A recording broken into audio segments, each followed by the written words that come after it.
We are going away this weekend, so I've been packing for my 4 kids and myself. My husband's also packing, and it has come to my attention that not everybody is using the Notes app for packing lists, but this is kind of like how we pack every single time we travel. So I just figured I would share kind of what our system looks like. And with 4 kids, we pretty much have a system for everything just to keep us like on track and efficiently moving through our home. And so when we pack, we have a Notes app that my husband and I, or like there's the Notes app on the iPhone. The Notes app just comes standard on your iPhone. I'm sure there's an Android version as well. And I have so many different notes in there, but I love to use it for packing because I can keep the same like original packing list and iterate on it all of the time. And I love that. So what I typically do is I go into the Notes app and I create a packing list from my standard template. So I have a standard template that I always save, which is just like what we pack when we go on a trip. And then I have different versions of that. So I might have one for when we go to the beach or when we go skiing, whatever it might be.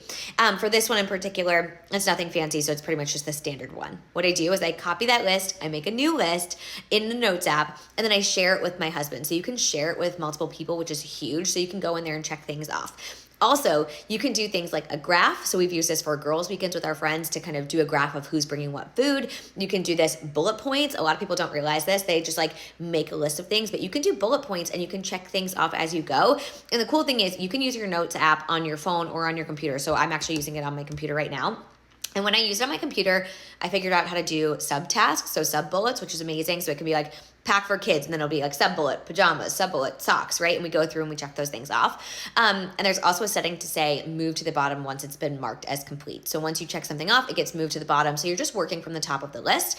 And the cool thing is my husband and I can be packing and be in like 2 separate places, packing 2 separate things, checking things off as we go. So we're just kind of not duplicating any work or getting in each other's way. And so that is how we use the Notes app. It's honestly super, super helpful. And we can constantly just be updating it. And so as my kids have gotten older, right, I take things off of this list. I no longer need a pack and play. I no longer need bottles, any of those things. I don't need diapers, none of that. So my list has evolved over time, but I keep standard lists. So every single year when we go back to the beach, I go back to my list from the beach last year, I replicate it, and then I just adjust it as needed. And it just keeps us organized and it makes packing so much easier. And so if you haven't tried this yet, I highly, highly recommend it, especially the bullet points.